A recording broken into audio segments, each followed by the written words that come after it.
और जनहित में जनता के लिए वो काम करूंगा कि 112 नंबर की तरह डायल करो, 15 मिनट में मेयर हाजिर होगा। नगर परिषद के अंदर सफाई की कोई व्यवस्था नहीं होती थी। सफाई कर्मचारियों की नियुक्ति उससे पहले नहीं हुई और मेरे 95 के बाद नहीं हुई, आज तक। डालों की बात की है, आरोप लगता है कांग्रेस पर कि कांग्रेस में आपस में ही फूट है। ये कांग्रेस तो सारी जगह पे पार्षद भी नहीं उतार पाई है सारी। पीछे मैं चेयरमैन रहा हूँ, मेरे कार्यकाल का, मेरे कार्य प्रणाली का सबको ज्ञान है। नमस्कार, मैं आकांक्षा गुप्ता, स्वागत है आपका आपके अपने चैनल संवाद जंक्शन में।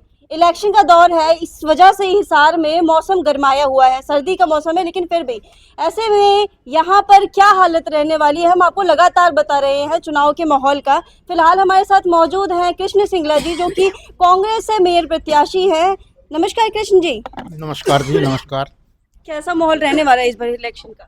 बहुत बढ़िया माहौल है, एक तरफा चल रहा है। पूरे शहर की जनता का सहयोग मेरे साथ है, आशीर्वाद मेरे साथ है। पीछे मैं चेयरमैन रहा हूँ, मेरे कार्यकाल का, मेरे कार्य प्रणाली का सबको ज्ञान है। कृष्ण जी, आप जो पहले चेयरमैन रहे हो, आपने जो पहले काम किया है, क्या लगता है आपका जो वो पहले किया हुआ काम आपको इस बार इलेक्शन में कुछ काम करेगा? बिल्कुल करेगा। मैं आपको बताता हूँ, मेरे पुराने कार्यकाल का जो है, जब मैं चेयरमैन नगर परिषद बना तो शहर में जो स्लम बस्तियाँ थी उनमें 9-9 फुट 10-10 फुट के गड्ढे होते थे सड़कों में। अच्छा। और हर मोहल्ले में, हर गली में तालाब की तरह पानी इकट्ठा होता था। एक तो मैंने सबसे पहले ये काम करवाया कि जितने भी मोहल्ले में खड़े होते थे उनकी भर्त करवा के उन्हें पार्क बनवाए। और सीवरेज का सिस्टम, पानी वाटर सप्लाई का सिस्टम पूरी स्लम बस्तियों में मैंने काम चालू करवाया। जहाँ वाटर सप्लाई नहीं जा सकती थी वहाँ मैंने नलके लगवाए। उस टाइम हैंडपम्प, एक मोहल्ले में 4 हैंडपम्प लग गए तो भी गुजारा हो जाता था। और हर जगह मैंने पानी की व्यवस्था की। आप तो इतने ज़्यादा यकीन के साथ कह रहे हैं कि कांग्रेस जीतेगी, लेकिन बीजेपी तो पूरे यकीन के साथ कह रही है कि इस बार कांग्रेस का वही हालत होने वाली है जो दिल्ली में हालत हुई थी, मतलब जीरो। क्या लग रहा है? मैडम, मैं तो एक छोटा सा आदमी, आप ये देखिए कि मुख्यमंत्री को नॉमिनेशन पे आना पड़ा और मैंने सुना कि कल फिर मुख्यमंत्री जी आ रहे हैं। ये स्थानीय लेवल के चुनाव है, लोकल बॉडी के चुनाव है। हुड्डा जी भी तो आए थे। हुड्डा जी तो आए थे, प्रेस कॉन्फ्रेंस उन्होंने की थी, किसी डेथ पे आए थे और एक शादी में आए थे। जेपी साहब के भतीजे की शादी थी, उसमें आए हुए थे। फिर एक उनके बहुत ही कर्मठ कार्यकर्ता की डेथ हो गई थी, उन्हें बैठने आए थे। हमें 2 मिनट का समय उनसे मिल गया, हमने ले लिया। उन्होंने प्रेस कॉन्फ्रेंस कर दी, 10 मिनट से ज़्यादा रुके ही नहीं थे। अच्छा, एक बात बताइए, कांग्रेस तो सारी जगह पे पार्षद भी नहीं उतार पाई है सारी सीटों पर, तो ऐसे में आप इतनी यकीन के साथ कैसे कह सकते हो कि कांग्रेस की सरकार बनेगी? मैं बताता हूँ आपको, 20 वार्ड है यहाँ पे, हमने 12 वार्ड पे अपने कैंडिडेट उतार दिए। 12 वार्ड के अलावा हमारे पास बहुत ज़्यादा आवेदन आ गए। 8 वार्डों में इतने आवेदन आ गए कि हमारे जो कांग्रेस के वर्कर थे, कार्यकर्ता थे, टिकट मांग रहे थे, तो उनमें कंट्रावर्सी ना हो जाए इसलिए हमने उनको खुला छोड़ दिया। हमारे वर्करों की ये थी कि भाई आप जो किसी पर्टिकुलर एक को टिकट मत दो, आप सबको खुला छोड़ दो, जिसको जन समर्थन होगा वो बन जाएगा, सब आपके हैं। तो क्या लगता है, जो हिसार की अगर बात करें तो हिसार में बनिया और पंजाबी समुदाय सबसे ज़्यादा महत्वपूर्ण समुदाय के रूप में देखा जाता है, तो ऐसे में देखिए, भारतीय जनता पार्टी का एक सिस्टम है, वो फूट डालो राज करो। जाति पाति की राजनीति वो करते हैं, हम जाति पाति की राजनीति नहीं करते। पंजाबी समुदाय के अंदर मेरे बहुत से चाहने वाले हैं, मेरे बहुत से दोस्त मित्र हैं, और मैं किसी जाति में पर्टिकुलर विश्वास नहीं करता हूँ। सर्व जातीय कैंडिडेट हूँ, पूरे शहर के लोग मुझे जानते हैं। हर जाति का, किसी भी जाति का कोई भी हिसार का रहने वाला जनप्रतिनिधि या जनता है, वो सब मेरे साथ है। कृष्ण जी, आपने फूट डालो की बात की है, आरोप लगता है कांग्रेस पर कि कांग्रेस में आपस में ही फूट है। ऐसा है, ये तो एक मीडिया का और भारतीय जनता पार्टी का प्रचार है। आप, मेरे बोर्ड बने हुए हैं, जहाँ भी बोर्ड लगे हों जाके देख लो, पहली पंक्ति में मेरे राष्ट्रीय स्तर के सारे नेता एक लाइन में हैं और सबका मेरे को आशीर्वाद है। हमारी कांग्रेस में कोई फूट नहीं है, ये सिर्फ एक जो है भारतीय जनता पार्टी का प्रचार। उनका अपना देखो ना आप, अब विज जी देखो, कितने सीनियर नेता है, कितने बड़े नेता है, मंत्री हैं, सरेआम खुला बोलने लग रहे हैं। बल्कि इवन अपने ही अध्यक्ष के खिलाफ उन्होंने इस्तीफे की मांग की है, तो फूट उनमें है, मेरे हमारे में है। बताओ।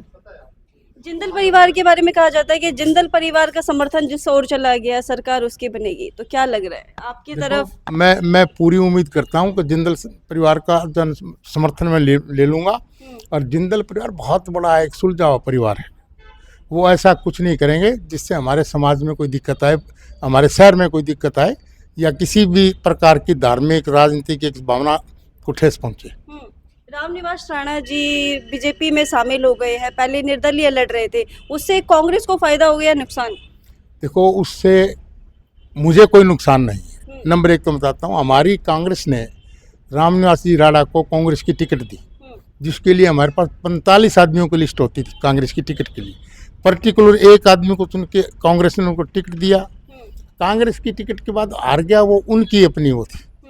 हारने के बाद अगर कोई आदमी छोड़ता है पार्टी को, तो देखो जनता उसका इलाज जो है जरूर पक्का कर देगी। आज उन्होंने भारतीय जनता पार्टी को ज्वाइन किया तो लोगों में बड़ा रोष है। उनके अपने समर्थक जो थे, साथी थे, छोड़ के भाग रहे हैं। आप कह रहे हैं जनता में रोष है? जनता में रोष है भाई। जिनको हमने जो लोग भारतीय जनता पार्टी के खिलाफ राणा साहब का समर्थन किया था, दिन रात एक किया था, वही राणा 2 महीने बाद जो है भारतीय जनता पार्टी में चला गया। जो कांग्रेस के वर्कर थे, जो उसके समर्थक थे, क्या करेंगे वो? तकलीफ नहीं होगी? बताइए। तो वो तकलीफ के मारे कहाँ जाएंगे? घर बैठ जाएंगे। हाँ। अच्छा, एक बात बताइए, जनता आपको वोट क्यों देगी? मैं बताता हूँ आपको। जनता ने मेरी कार्यप्रणाली देखी हुई है। मेरा 95 से 2000 तक का कार्यकाल देखा हुआ है। मैं जब चेयरमैन था, एक तो मैंने स्लम बस्तियों का काम किया। हिसार के अंदर स्ट्रीट लाइट नहीं थी कहीं भी। हर गली मोहल्ले में और शहर के अंदर जितने भी पोल है, सबकी स्ट्रीट लाइट मेरी लगवाई हुई है। उससे पहले कोई पोल पे लाइट नहीं होती थी। अब आप देखते हो ट्रैफिक लाइट, जब मैं चेयरमैन बना, हिसार के अंदर ट्रैफिक लाइट मैंने लगवाई थी सबसे पहले। उसके बाद ट्रैफिक लाइट शुरू हुई। नगर परिषद के अंदर सफाई की कोई व्यवस्था नहीं होती थी। सफाई कर्मचारियों की नियुक्ति उससे पहले नहीं हुई और मेरे 95 के बाद नहीं हुई। आज तक आप किसी सफाई कर्मचारी से पूछोगे, 95 के बाद आज तक एक सफाई कर्मचारी नहीं लगा। मैंने 285 सफाई कर्मचारी लगाए। फायर स्टेशन के अंदर इतनी परेशानी थी कि कहीं आग लग जाती थी तो फायर ब्रिगेड के अंदर फायरमैन और ड्राइवरों की कमी होती थी। मैंने 14 फायरमैन और ड्राइवर नियुक्त किए थे अपनी कलम से। आगे की क्या योजना है आपकी? अगर आप सत्ता में आते हो तो क्या कुछ बदलाव करोगे जो बीजेपी नहीं कर पाएगी? सबसे पहले प्रॉपर्टी आईडी का जुगाड़ करूंगा। ऐसा काम कर दूंगा किसी ने निगम में जाने की जरूरत नहीं होगी। प्रॉपर्टी आईडी में लोग लाइन में लगे होते हैं, फैमिली आईडी के लिए लोग लाइन में लगे होते हैं, हाउस टैक्स के मामले में लोग लाइन में लगे होते हैं। इनको असल में इनको काम करने का तरीका ही नहीं, इनको काम का ज्ञान ही नहीं। आए सरकार के प्रभाव में आके जनता ने उनको बना तो दिया, सरकार के उनकी कार्यप्रणाली जो है वो ठीक नहीं थी। कार्यप्रणाली ठीक नहीं थी, तो क्या मतलब लगता है आपको, जनता सच में कांग्रेस की तरफ रुझान करेगी या फिर बीजेपी की तरफ जाएगी? 100% कांग्रेस का समर्थन करेगी जनता। 100% मेरे को आशीर्वाद देगी, मुझे मेयर बनाएगी और जनहित में जनता के लिए वो काम करूंगा कि 112 नंबर की तरह डायल करो, 15 मिनट में मेयर हाजिर होगा। जनता से क्या अपील करना चाहते हैं सिंगला जी? जनता से अपील यही है, आपने मेरी कार्यप्रणाली पहले भी देखी है। मैं हाथ जोड़ के जनता से अपील करता हूं, मेरे पुराने किए हुए कार्य देख के मेरे को वोट करें। पुराने किए हुए कार्य को देकर वोट करें, ये सिंगला जी कह रहे थे। क्या लग रहा है सर, कैसा माहौल रहने वाला है? सिंगला जी ने तो कह दिया है कि हमने जो पहले काम किया था उस काम के बलबूते पर जनता हमें जरूर चुनेगी। क्या कांग्रेस की सच में ऐसी हालत रहने वाली है? कांग्रेस की हालत जो है बहुत बढ़िया है। आप 2 दिन के अंदर देखना, मतलब सारा जो सिस्टम है ना कांग्रेस की तरफ आएगा। क्योंकि जो हमारे टीटू कृष्ण सिंगला जी है, ईमानदार, कर्मठ, सेवा भाव, इनका इतना प्रभाव है, कोई भी इनके मतलब इनसे नाराज नहीं है और एक तरफी लहर है। और बीजेपी के पास तो कैंडिडेट ही नहीं है। आप वो जाते हैं उनको कोई पहचानता ही नहीं है। बीजेपी तो कह रही है कि यहाँ पर और कोई कैंडिडेट नहीं है। आपने बहुत अच्छा सवाल किया। उनके पास चेहरा क्या, नेता ही नहीं है। बड़ी मुश्किल से उनको पोपली जी को उतारा है। उनको मीडिया वाले ये नहीं जानते कि इनका कैंडिडेट है, और जो कि सीएम को आकर के उनका नामांकन करवाना पड़ा।